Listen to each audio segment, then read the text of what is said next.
ታዋቂዋ የቀድሞ ዘፋኝ ያሁን የቤተ ክርስቲያን ዘማሪ ዘሪቱ ከበደ ለእግዚአብሔር ቤት አገልግሎት ተቀብታለች። እግዚአብሔር ደግሞ በእርሷ እንዲጠቀም በከናፍርቷ እያለፈ እንዲጠቀም። ዝነኛ ዘፋኝ ነበር፣ ብዙዎችም ይወዱታል። አሁን ግን በቤተ ክርስቲያን በመጋብነት አገልግሎቱ በብዙዎች ዘንድ ተወዳጅ ነው።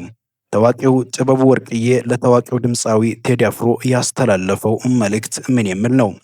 መንፈስ ቅዱስ ርቆን በየምናምኑ ስርቻ ውስጥ የነበረን ግራ የተጋባን ሰዎች አሁን ለሰዎች መንፈስ ቅዱስ መሞላት ስንጸልይ አይገርምም?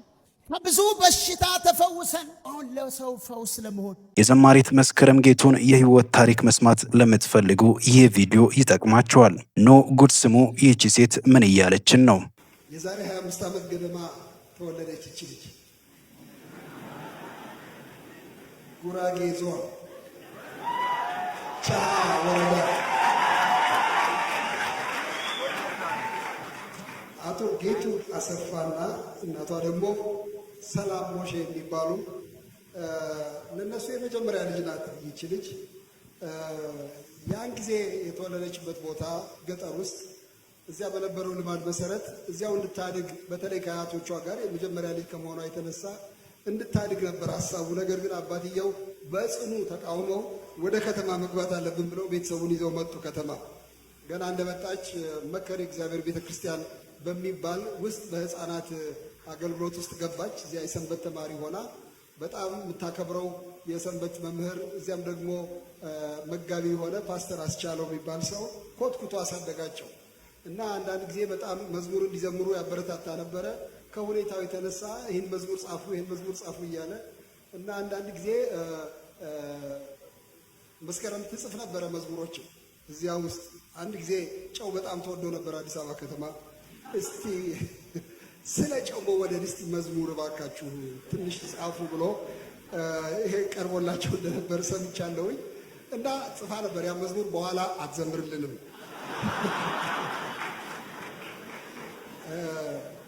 ይህች ዘማሪት ውብ መዝሙሮች በመጻፍ በአገልግሎት ትጋት በጣም ትታወቃለች። በተለይ ደግሞ ስለ እውነት ያላት ብርቱ ተሟጋችነት፣ በቃሉ ላይ ያልተመሰረተ አስተሳሰብን በመቃወምና የክርስቶስ ተከታይ ሕይወት ተገቢውን መልክ መያዝ አለበት በሚል ቁርጠኛ አቋሟ የተመሰከረላት ናት። ዘማሪቱ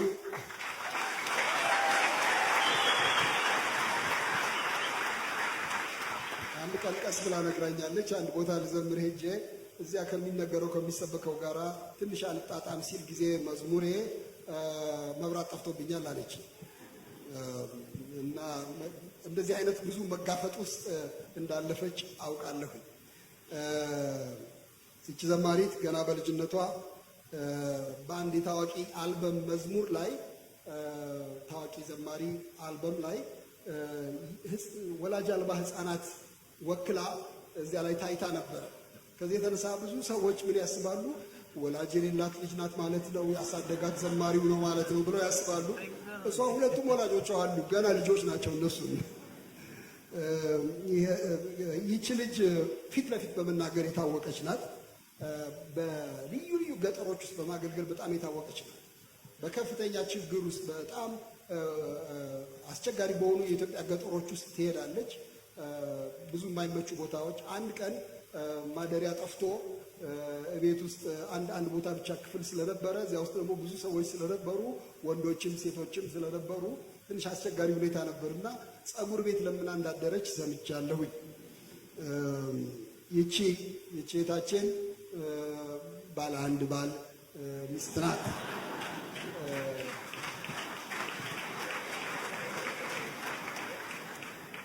ከባሏ ጋር ዛሬ ስነጋገር ነበር። በጣም ነው የሚያከብራት። በጣም ጥሩ ሚስት ናት። ለአገልግሎቷ ያላትን ትጋት ያደንቃል እና እሱ ራሱ የሙዚቃ ሰው ነው። በክርስቲያን ሙዚቃ ውስጥ የሚያገለግል ነው። እኔን ራሴን የምታነቃቃኝ እሷ ናት ይላል። ይቺ ልጅ መስከረም ጌቱ ትባላለች።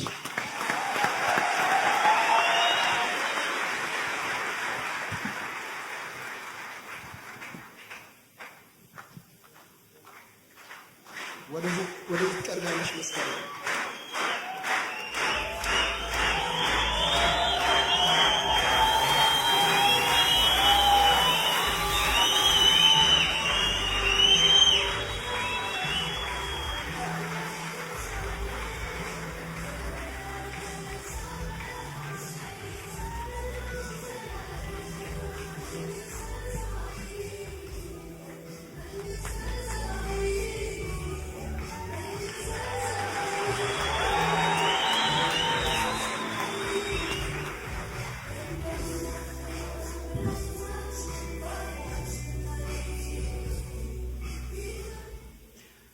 እህታችን የምትቀበለውን በስጦታው ላይ በክርስታሉ ላይ ያለውን ላነብላችሁ እወዳለሁ። ማህሌት ክርስቲያን ሚውዚክ ፎረም 2017 the Mahalet Award for Excellence in Sacred Music presented to Mascaram Getu in recognition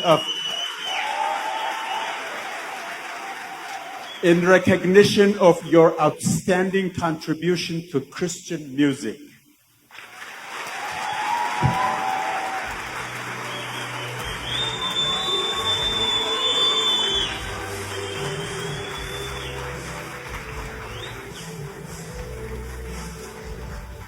እሺ መስከረም ምን እንደተሰማት አጭር ነገር እንድትናገር እድል ሰጣታለሁ።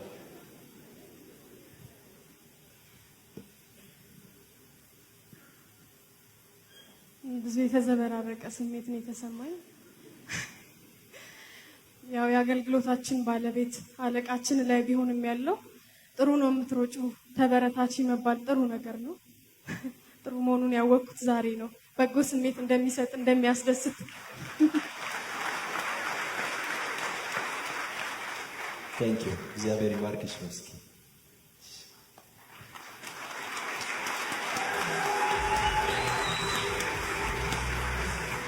ለእርሱ አገልጋይ እና የታመነ ምስክር በመሆን በስፍራ ሁሉ እርሱን የምትገልጥ እንድትሆን በጨለማ ላሉ በድካም ላሉ በብዙ ፈተናና ሁኔታ ላሉ ሁሉ መመለስ ምክንያት እንድትሆን እግዚአብሔር ደግሞ በእርሷ እንዲጠቀም በከናፍርቷ እያለፈ እንዲጠቀም ከታሪኳ እየተነሳ እንዲጠቀም ደግሞም በእርሷ እያለፈ እንዲሰራ ከዚህ በኋላ ሕዝቡን በፉጨት የሚጠራባት የታመነች ባሪያ እንድትሆን በእግዚአብሔር ፊት እንጸልያለን። ሃሌሉያ ሃሌሉያ። እጆቻችሁ ዘርጉ። እዛ ደጅ ደግሞ ጉባኤውም ላይ ያላችሁ ሁሉ እዚህ ጋር ያሉ እንደጫኑባት ደግሞ ይህን መልካም ቃል በእርሷ ተናገሩ። እያንዳንዱ እድሜዋ ሰውን ሁሉ ወደ ብርሃን በማምጣት የተሰላ እንዲሆን የባከኑ እድሜዎችና ጊዜዎች እንዳይኖሯት ለዚህም ታይቼልሃለሁ፣ ለዚህ ተገልጬልሃለሁ ምስክር እንድትሆን አገልጋይ እንድትሆን እንደሚል ሰው እሷን ሲያይ አንተ ትዝ በላቸው። ሰው እሷን ሲያይ አንተ ትዝ በላቸው። ጌታ ሆይ ምልክት አድርጋት። ዛሬ በቅዱሳን ሁሉ ፊት መልሰን ጸለይንላት። እንዲህ ይሁንላት በኢየሱስ ስም። ብዙዎችን ጠራባት። በጨለማ ያሉትን ጠራባት። በነበረችበት ወቅት እንኳን አብረዋት የነበሩትን ጭምር ጠራባት። የማናስባቸው ሩቅ የሚመስሉ ሰዎች እንደገና ይጠሩባት። ድረስባት። እጇን አርዝመው እድሜዋን አርዝመው አሁንም ጸጋ ይብዛላት። ትላንትናዎቿን ያሳለፍክ ዛሬ በብዙ ትዝታም ጭምር የምታነሳ ታሪኳን ጌታ ኢየሱስ አሁንም እንጸልያለን። እድሜዋን፣ ጤንነቷን፣ ከማህፀኗ የወጡ ልጆቿን፣ ታሪኳን ሁሉ የነገ ህይወቷን ሁሉ ጭምር መልሰን ለአንተ ሰጠን። ለበረከት ሆና ትቅር።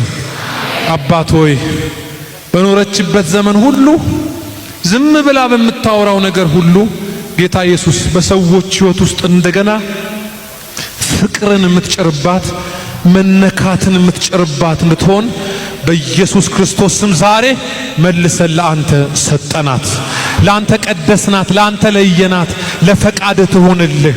ገና ደግሞ ብዙዎችን ስለምትደርስባት፣ ብዙዎችንም ገና ስለምትጠራባት፣ በእኛም መካከል ደግሞ ሌላ አይነት ሆና ስለምትኖር አባት ሆይ እናመሰግንሃለን።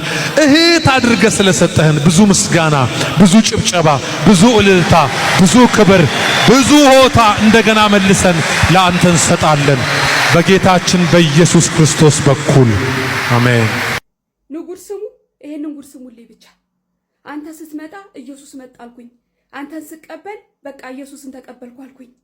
ገና እግራቸው ስር ተደፍታችሁ እነሱን ማምለክ ትጀምራላችሁ። በቃ ኢየሱስ እንደሚመጣ ነው ያወኩኝ። በቃ ወደ እኔ የሚመጣው ኢየሱስ ነው አልኩኝ። አንተን ሲቀበል ማለት። ስሜ በረከት ይባላለሁ። የመጣሁት ከገሱባ ደቡብ ክልል ነውና ምስክርነት 1 ዓመት ቢመሰክርም አያልቅም። ግን በአጭሩ ልመሰክርላችሁና ክብር ስጡ ስለ ኢየሱስ።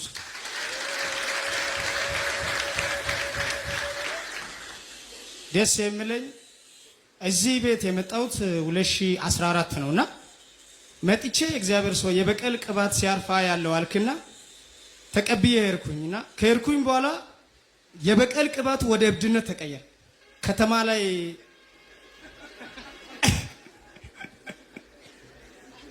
ከዛ በኋላ ወደ ያው የበቀል ቅባት ሳንቆጣጠር ስንቀር ወደ እብድነት ነው የሚቀየረው እና ወደ እብድነት ተቀየረና ከተማው ሲመሰከርኩ በቃ በበቀል መመስከር ጀመርኩና ከዛ በኋላ ሰዎች ተማምሎ ቤተክርስቲያን ተማምሎ አሳሰሩኝ በሰንሰለት ማለት ነው።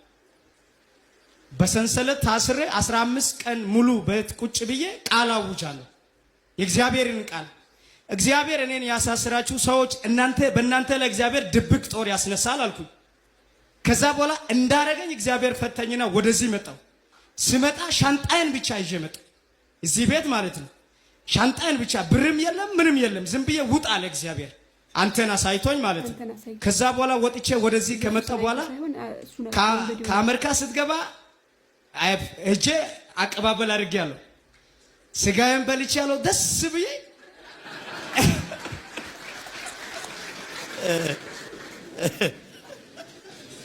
ስቀበለኝ ደስ አለኝ። በቃ ኢየሱስ እንደሚመጣ ነው ያወኩኝ። በቃ ወደ እኔ የሚመጣው ኢየሱስ ነው አልኩኝ አንተን ሲቀበል ማለት ነው።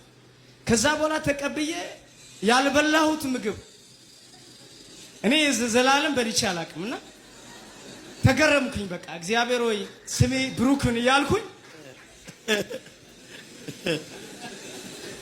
እና 4 ቀን የተራራን መውረስ የሚል ርዕስ ነበረና እሱ ቁጭ ብዬ ካፈላለሁ ምንም የለም። ከጋርጂ በእግር ወደዚህ እመጣለሁ። ከጋርጂ ከዮናታን ቤት ፊት ለፊት ነበረ ቤቴ፣ አጎቴ ቤት ነው የምኖረው። ከዛ በእግር ወደዚህ እመጣለሁ ለመካፈል ማለት ነው። ኤልያስ ላይ የነበረ መንፈስ ይመጣል ቀጥታ እዚህ ቤት እዚህ በራፍ ነው የሚያየው በእግር መጥቼና ከዛ በኋላ በዛይት ቀን ነበረ። ዛይትን ነክቼ እሱ እየጸለየ ነበረ። የዛኔ በጣም እየጸለየ ነበር። የእግዚአብሔር ግሎሪ አናውንቲንግ ነበረና ከዛ በኋላ የዛኔ በር ተከፈተ። ማላቀው ሰው ከአሜሪካ ብር ላክልኝ። ጃላ ባስፋ አሜን። አላቅም እግዚአብሔር ከአባቴ ከእናቴ ከዘር መንዘሮች ተለይተህ ውጣ አለኝና ወጣው። ተማምኜ ወጥቼ እዛ ቤት ተቀመጣለሁ። ያንተ በረከት እዛ ቤት አለ። ልክ እንዳወራው በዛ ዛይት ነካው። እግዚአብሔር አካውንተን 2 ዓመት ሙሉ 2000 ብር አይቼ አላቅም። እግዚአብሔር ሰው $50 ገባልኝ። ኢየሱስ ጌታ አሜን አሜን። ጌታ ይባረክ። እና $50 ቤተክርስቲያን አሳልፈ ሰጥቻለሁ፣ አስገብቻለሁ ሊንጻ እንዲሰራ። እሺ ተባረክ። እግዚአብሔር ይባርክ። አሜን። አሁንም አይቋረጥ ገንዘብ አሜን ወደ አንተ ይምጣ።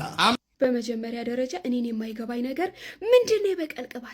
የበቀል ቅባት አርፎብኝ የበቀል ቅባት ተቀብቼ በበቀል ቅባት አስነስቶኝ የምን የበቀል ቅባት? እኔ አዲስ ኪዳን ሰው የተቀባውን ክርስቶስ ኢየሱስን አንተ ጌታዬና ንጉሴ አምላኬ ነህ ብዬ የተቀበልኩት ቀን ከመንፈስ ቅዱስ ተካፋይ ከዚህ ቅባት ተካፋይ ሆኛለሁኝ። እረኛዬ ነው፣ ድምፁን እሰማለሁ፣ እከተለዋለሁ። አንተ ጋር የመጣው ቀን አንተ በዘይት ለበቀል ቅባት ትጸልይ ነበር። ከዚህ የበቀል ቅባት ተካፋይ ሆንኩኝ። ይሄንን የበቀል ቅባት የተቀባ ሰው ጤነኛ አይሆንም። ስለዚህ አገሬ ሄጄ አበድኩኝ። ቤተሰቦቼና ቤተክርስቲያን በሰንሰለት አድርገው እቤት ውስጥ አሰሩኝ አልክ። ትክክል እኮ ናቸው። እነሱ ያጠፉት ከጋናና ከቤኒን የመጣውን ይሄንን የናይጄሪያ አጋንንት እዛው ሰንሰለት ውስጥ እያለህ ማስወጣት ነበረባቸው። አያችሁ፣ ክርስቶስ ኢየሱስ እንደተሰቀለ ሆኖ በውስጣችሁ መሳል ሲያቆም የሰው አምላክ ያደርጋችኋል። አንተ ስትወርድ ኢየሱስ መጣልኩኝ አለ። ምን አይነት አዚም ነው የተደረገባችሁ? ከእግዚአብሔር ቃል ላይ ፊታችሁን መልሳችሁ ከክርስቶስ ፊታችሁን መልሳችሁ የሰው አምላክ ይሆናችሁ። በዚህ አይነት ዋናው የአውሬው ምልክት የያዘው አንቲክራይስቱ ሲመጣ ብዙ ምልክቶችንና ተአምራቶችን ማሳየት ሲጀምር ምልክቱን እየተቀበላችሁ የምታፈነድዱ ዋናዎቹ እናንተ ነው የምትሆኑት። ኢየሱስ መጣልኩኝ አለ። ምን አይነት አዚም ነው የተደረገባችሁ? ከእግዚአብሔር ቃል ላይ ፊታችሁን መልሳችሁ ከክርስቶስ ፊታችሁን መልሳችሁ የሰው አምላክ ይሆናችሁ። በዚህ አይነት ዋናው የአውሬው ምልክት የያዘው አንቲክራይስቱ ሲመጣ ብዙ ምልክቶችንና ተአምራቶችን ማሳየት ሲጀምር ምልክቱን እየተቀበላችሁ የምታፈነድዱ ዋናዎቹ እናንተ ነው የምትሆኑት።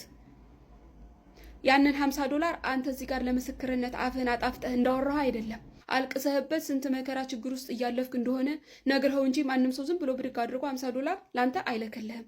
ልጆቹን እሱ ካናዳና አሜሪካ ያስተምራል። ከአውሮፓ አሜሪካ፣ ከአሜሪካ አፍሪካ እየተሽከረከረ ኪሱን ያደልባል። ሚሊዮን በአካውንት ውስጥ ያስገባል። አንተ የምትበላው የሌለህ ትራንስፖርት የሌለህ ከገርጂ ቦሌ ድረስ በእግርህ እየተንከራተትክ እየመጣህ ያንን አልቀሰህ የተላከልህን ገንዘብ ወስደህ አስገባ። ፈዛችኋል እኮ። እባካችሁን ወደ እግዚአብሔር ፊታችሁን መልሱ። ወደ እግዚአብሔር ቃል ፊታችሁን መልሱ። እነዛ አስረው የነበሩ ሰዎች ቤተክርስቲያናት እዛው አስረው አጋንንቱ ከአንተ ላይ እስኪወጣ ድረስ መጠበቅ ነበረባቸው። እንዴት እንዳመለጥካቸው አላውቅም። ኢየሱስ ሊመጣ በቅርብ ነው። ፊታችሁን ወደ እግዚአብሔር መልሱ። ኢየሱስ ሊመጣ በደጅ ነው። የብልጽግና ወንጌል እየተባለ የምታበለጽጉት የብልጽግና ወንጌል የሚሰብክላችሁን ወንበዴ እንጂ እናንተ አይደላችሁም እየበለጸጋችሁ ያላችሁት። እባካችሁን ፊታችሁን መልሱ ወደ እግዚአብሔር። ኢየሱስ ሊመጣ በቅርብ ነው። ማራናታ። ጥበበ ወርቅዬ ስለ ቴዲ አፍሮ እንዲህ አለ። ስሙትማ። ልቤን ከፍቶ እንድሰማ የረዳኝ መንፈስ ቅዱስ የተባረከ ይሆን። አሁን ለብዙዎች ብርሃን እንደሆን የረዳኝ ጌታ የተባረከ ይሆን። የረዳችሁ ጌታ የተባረከ ይሆን። አይገርም? ሰይጣን ሲጮ በዚህ በኩል የምንሮጥ የነበርን ሰዎች ሰይጣን የምናስወጣ ስንሆን አይገርም? መንፈስ ቅዱስ ርቆን በየምናምኑ ስርቻ ውስጥ የነበርን ግራ የተጋባን ሰዎች አሁን ሰዎች ለሰዎች መንፈስ ቅዱስ መሞላት ስንጸልይ አይገርምም? ከብዙ በሽታ ተፈውሰን አሁን ለሰው ፈውስ ለመሆን አይገርምም? አይገርምም? ሃሌሉያ! ከሰይጣን ግዛት ሰውን እየተናጠቅ ወደ እግዚአብሔር መንግስት እንድታመጣ ነው ጳውሎስ።